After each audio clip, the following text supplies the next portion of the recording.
Hey everyone, in this video we'll see the procedure to write the test cases.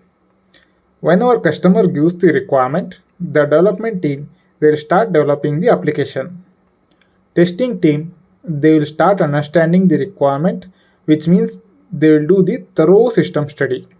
Here the test engineers, they will spend good amount of time to understand the requirements in detail, and they will start identifying all the best possible test scenarios.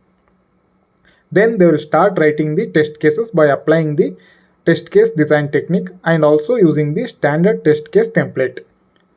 Once the test engineers complete writing the test cases, those test cases it will be sent for the review process.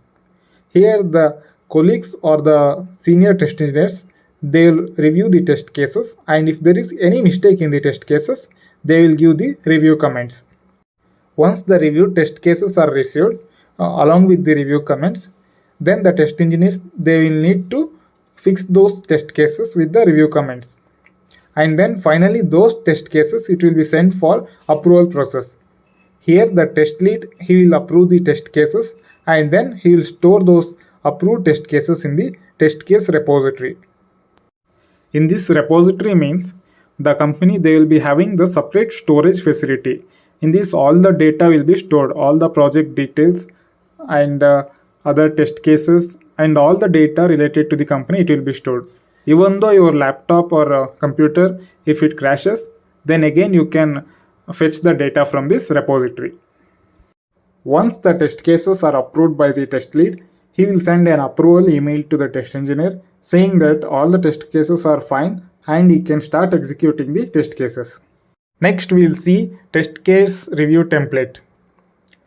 In this test case review template, we have got many sections, that is serial number, test case ID, module or feature name, test scenario or the test objective, test cases or the test steps, next expected results, then the actual results, test status, then defect ID, then the comment section. We will be filling the respective data, that is test case, test scenarios, in this template only.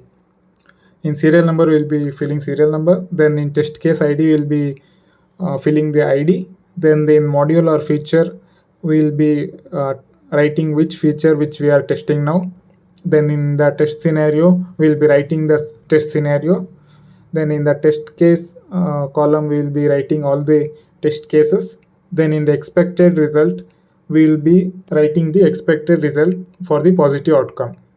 Then when it comes to actual result, here we will be writing the actual results only after the execution of the test cases. We will see the output or the outcome of the executed test cases, then we will write the actual results here. In the next column, test status, we will compare the expected result versus the actual result, and we will write whether the test has passed or whether it is failed.